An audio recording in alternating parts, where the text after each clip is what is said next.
two college radio DJs during the 90s. Hosts Keith and Steve helped expose bands like Nirvana, Pavement, and PJ Harvey. They went to shows, interviewed musicians, and reviewed albums for various zines and papers. They worked security at concerts and once even did load-in for Fish. Now they're dads. Whether you want to explore lesser-known music or take a trip down memory lane, tune into the new Dad Rock. Join hosts Keith and Steve as they navigate the ages together, sharing their love of music across various eras and genres. Always well-intentioned, often well-informed, seldom boring, the new Dad Rock will expand your mind.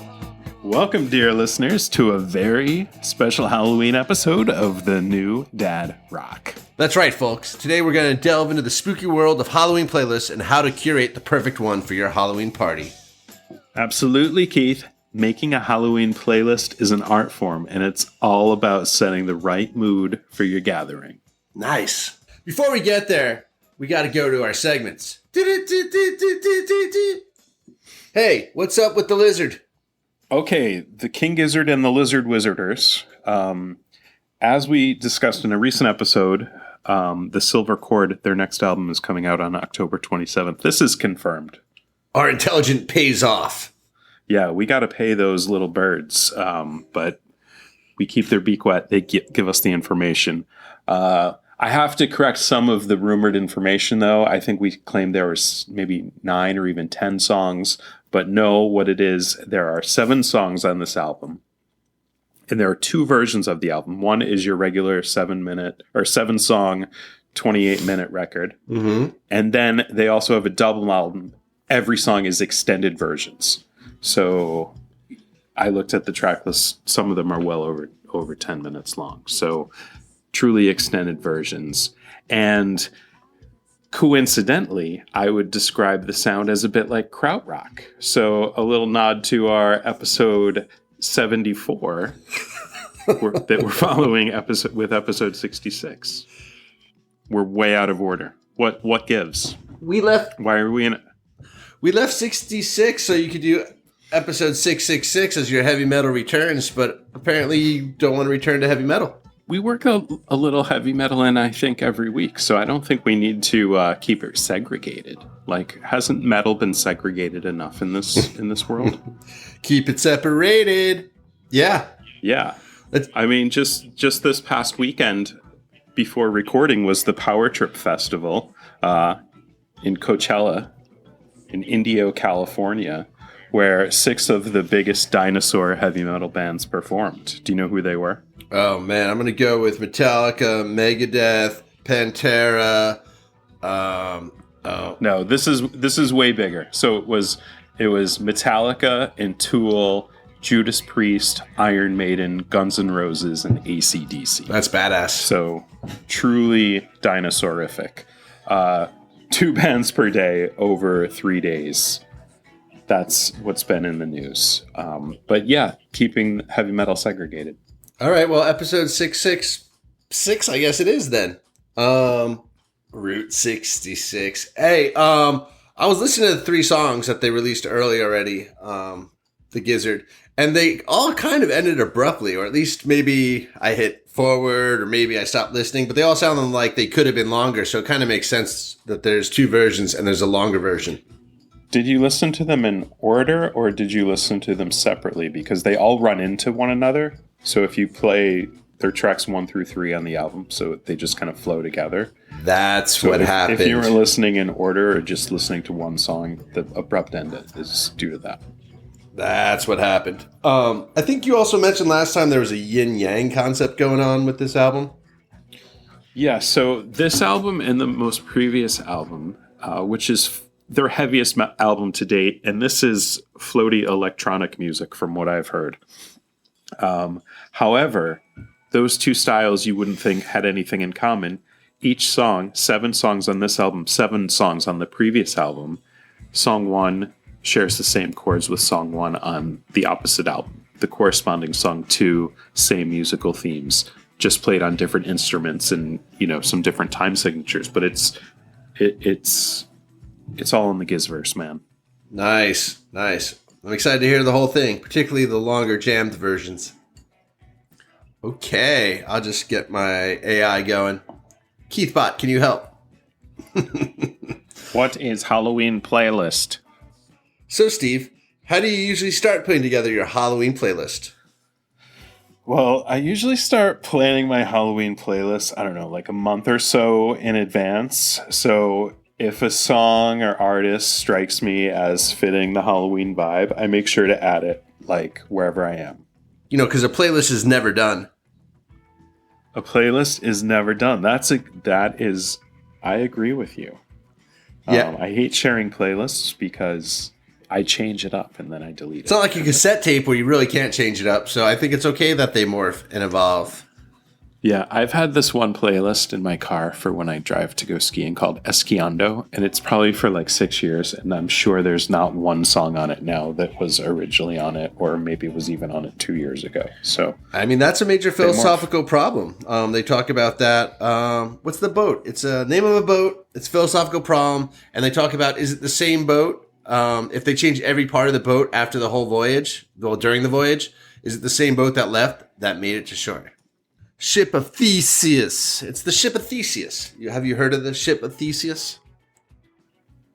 Is it? Wow. You know, we're just gonna leave 5 minutes of silence for everyone to work out that problem in their head while staring at a candle. You're staring at a candle right now? It's very spooky. I'm not, but I could be. So spooky. I know there's a song from the 60s called Spooky. Oh. Something little girl like you. Is that on your playlist? And it is on my playlist, and it's because Daniel Ash, who is from... Love and Rockets? Bauhaus. I know he's from Bauhaus, but yeah. That was a good one.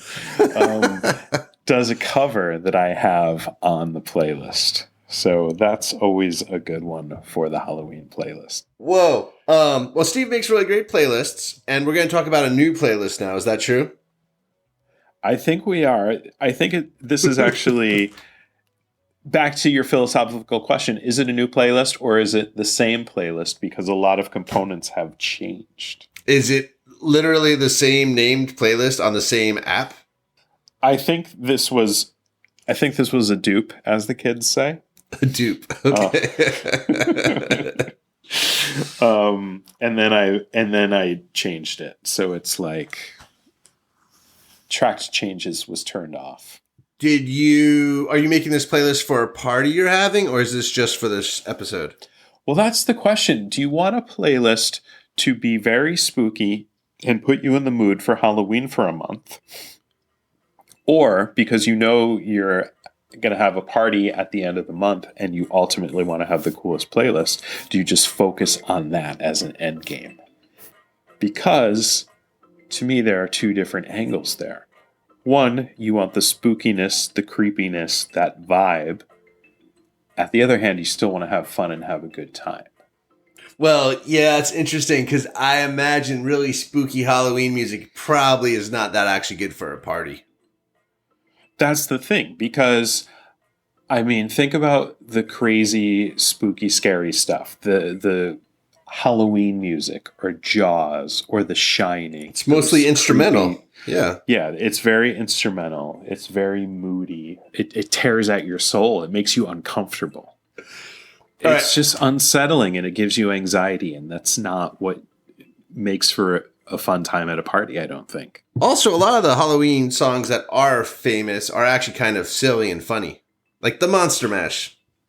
Yeah, the Monster Mash is very goofy. I mean, you have the song Ghostbusters, which, I mean, Huey Lewis really got ripped off, and in the end, he won a court settlement, so he gets paid for that. But, you know, Ghostbusters. I see you've got a mix of classics and deeper cuts on your list. Can you tell our listeners more about that? Yeah, of course. So, like, I think the key to a good Halloween playlist is having a few songs that everyone likes, but doesn't even realize they like it. So, you know, there are usually classic Halloween hits like Monster Mash or Spooky or the Halloween theme by John Carpenter. Right on. What about lesser known gems that you like to include? Oh, yeah. I mean, I love to sneak in some songs that have like a creepy or eerie vibe, but aren't necessarily Halloween specific. Bands like Portishead, Chris Isaak, these new Puritans, they have a perfect haunting sound. And then I'll throw in some classics from the late 60s that have a creepy, quasi, like a psychedelic pop feel to them. Dude, right. Wow. I mean, it's going to go from Johnny Cash to Iron Maiden to Dead Cross doing Bela Lugosi's Dead. This is a crazy set list, my friend. Well, that's the thing. And then you can do Olivia Newton-John Magic. You need the things that are light and to keep you up. I'm just looking at some of the positive songs like Creep by TLC. Voodoo Lady by Ween. Well, that's one that's very fun, and I'm not sure how many people are going to know that one, but they'll get into it. Yeah, that one would be pretty upbeat. Coco Rosie, that's a band I haven't heard of in a while, doing Werewolf. Yeah, that one is definitely a bit twisted, and I think the people who like to dress up as like porcelain dolls or Raggedy Ann dolls or any sort of creepy doll or puppet would like that song. There's at least one artist who has multiple songs on here. Is it Tom Waits? It is Tom Waits. He has 3 so far that I've seen. Yeah, well, Tom Waits, just his voice is very creepy. And if you look closely at some of the songs, at least one of them, Tain't No Sin, is actually William S. Burroughs on lead vocals. Oh, that's good. I like how you put Maneater on here. Oh, here she comes. What? I mean, it's scary. Don't get me wrong, but was there any actual? I guess anything could be on this list. Well, I mean, a man-eater, like, that would be something like a zombie, I guess? Akin to a zombie? Oh, for sure, for sure. Hey, speaking of psycho killers, by Talking Head, I saw the Talking Head Stop Making Sense reimagined or redone concert footage yesterday. You saw it. You went to the cinema? Yeah, I did. A real movie theater. Did you go it alone? No, my friend Brandon was in town. He's actually the person who made that little Jiffy logo that you put on Instagram that one time that moves. New episode out. So when your friend came down, were you like, "Hey, let's go, Brandon"? No, but good one. Well played, my friend. No, we the kids and the ladies actually went to the Bates Motel, a scary hayride, a scary hotel, and there was 3 scary things. I don't know what the third one was. And they seemed pretty terrified when they came back. But me and Brandon, we don't like to be amused. We like artsy things. So instead of going to that, we went to see Stop Making Sense. And it was pretty awesome. I had no idea that the concert was so staged. I didn't realize how much of a performance it was. I didn't realize how many more, they doubled the size of the band live, so there was way more sound and backup singers. It was really cool. I was impressed. I mean, he worked with Twyla Tharp on his dance moves. Yeah, I mean, they obviously trained for this or did cocaine. Or both. But there's a lot of jittery motion. They were like running in place a lot. He'd run around stage a couple times. They were able to do these bendy backflip things. It was definitely choreographed for sure because they were in sync a lot. It's really impressive. And what is the difference? It's just a restoration, a higher quality, higher definition? Is that the big thing I think is they remixed it. Apparently the sound was all messed up. Great choices. Anything classical or Broadway show tune-ish? Do you include those on your playlist? Oh yeah, like Phantom of the Opera, pieces by Bach and Bela Bartok, even the Shining soundtrack can add a touch of class to your Halloween party. It's like they're wearing their tuxedos and looking good, and Jack knows who you are, Mr. Grady. Yeah, it's about creating an immersive experience. Yeah, I noticed you put a bit of metal on your playlist. What's the story behind that? I mean, Halloween's like one of the only times that you can actually put Iron Maiden on a playlist. So I like to put a little metal on the playlist to keep things a little edgy and intense. And, it pumps people up. Like weird King Diamond interludes, like creepy covers, like the Misfits doing Monster Mash, or Bela Lugosi's Dead, except by Dead Cross. All right. Speaking of intensity, how do you organize the songs on your playlist? Do you go for the shuffle, or is it a specific order? I mean, it really depends on the vibe. Like, if it's a party where I want to seem like a live DJ reading the room, I'll just, I'll order the songs carefully. Like, for example, I'll start with more obvious ones for like the first 45 minutes to an hour where people are coming in, like Superstitious by Stevie Wonder or something like that. They're greeting each other. But then as the night progresses, I trance into, some dancier stuff like, I'm your boogeyman, just what I am. And, eventually you get to stuff like really dark, like Skinny Puppy's Rabies. It's, perfect for an eerie mood. And, it either scares people off or, it attracts the freaks. This sounds like a well thought out plan, Steve. Do you have any other specific rules when it comes to song selection? I mean, the only thing I'll say to people at parties, I'm like, look, if you don't like one song, you at least have to wait till the next one before you can lodge a complaint. I mean, I never go too far in one musical direction, so I'll mix in slower, sultry grooves and, after the dancier stuff to put a chill in the air. Under the Milky Way by The Church, Witchcraft by Frank Sinatra, Intruder by Peter Gabriel. This is very eclectic. How many songs are on here? Because I've been scrolling for a good 30 minutes.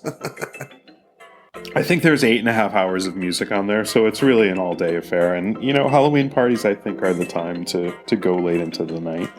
So there's some ridiculously evil stuff on here. Like, I think I do have an Aronsi Pazuzu album on here. Yeah. Or song on here. Kangastus, 1968.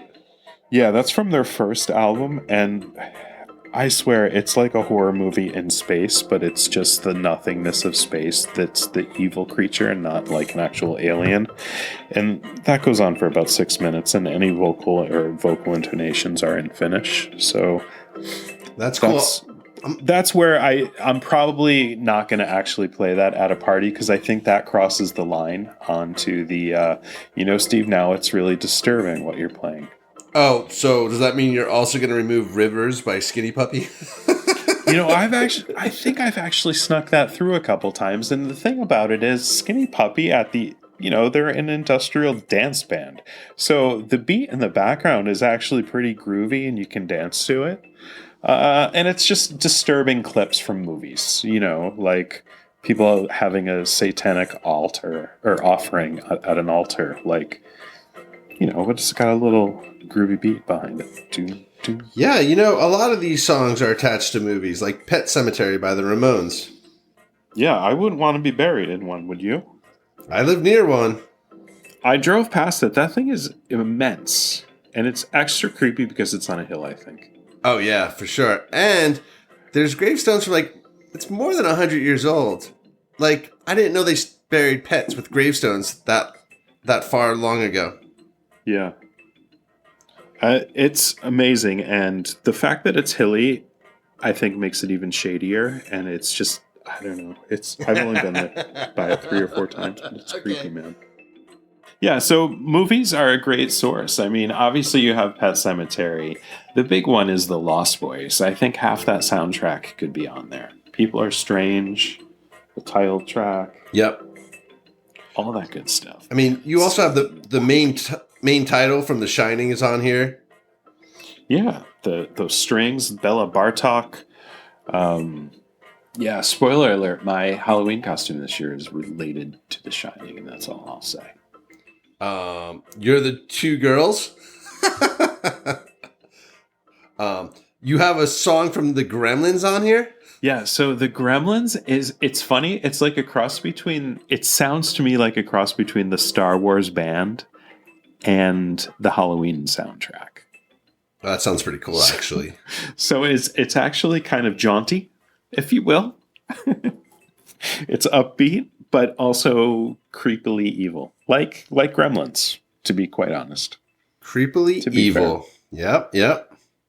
So my question is, I have a bunch of songs on here. I mean, I have Werewolves of London, like you mentioned, Coco Rosie Werewolf.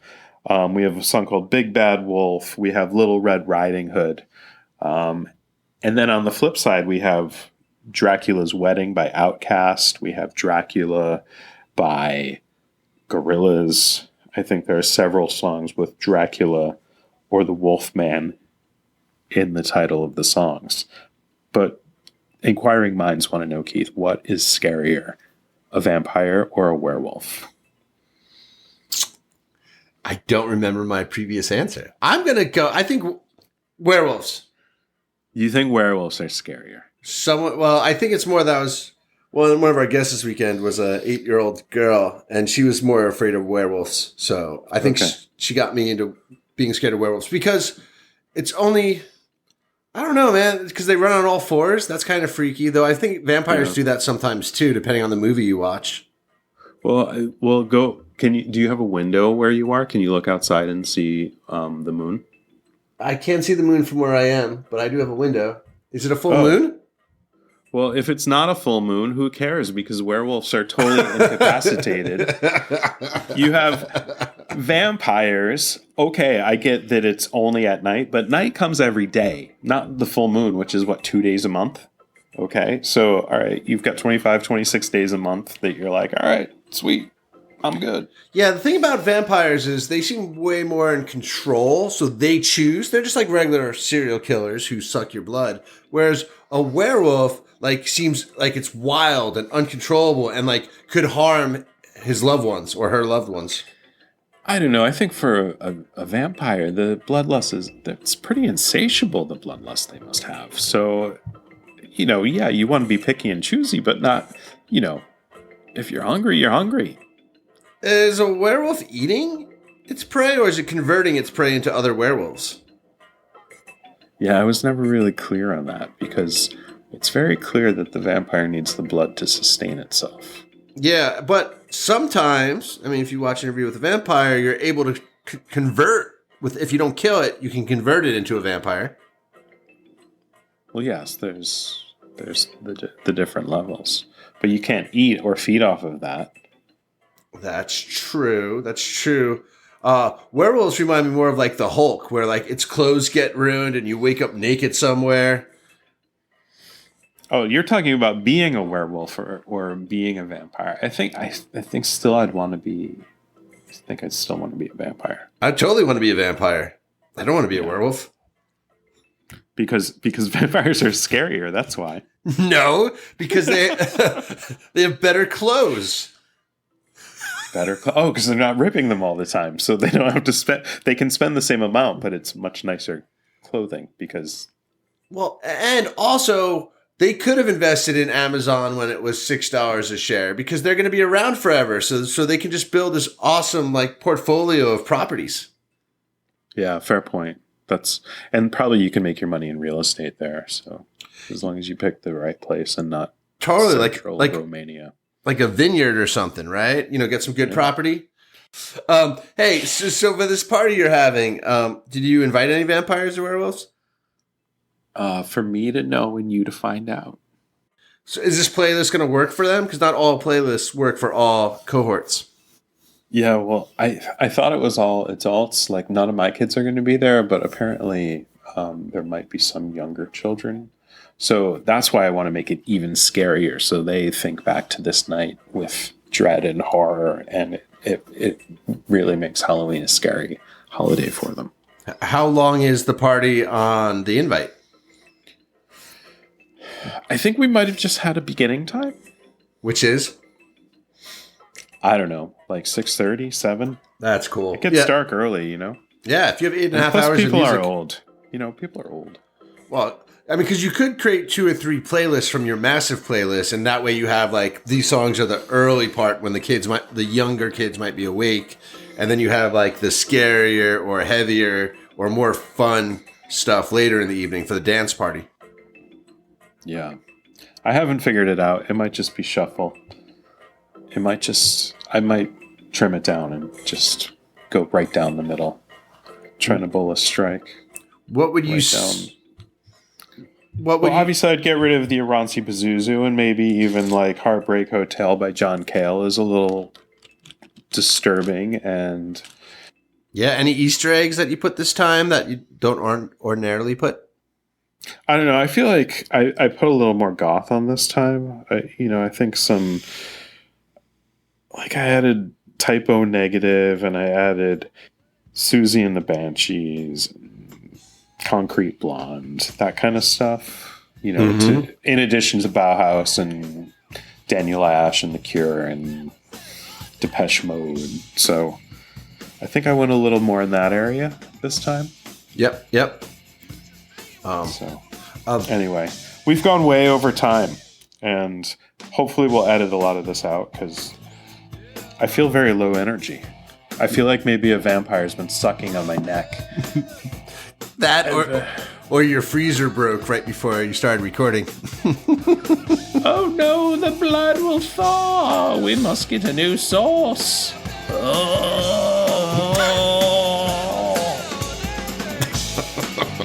Can we just end there? Where is AI when you need it to write a closing for you? Well, Rocking Dads, have a wonderful All Hallows Eve. When you dress up in your vampire and werewolf costumes, make sure to drink the red stuff. Trick or treat. Trick or treat. I think I want to treat this time. And stay spooky. Happy Halloween.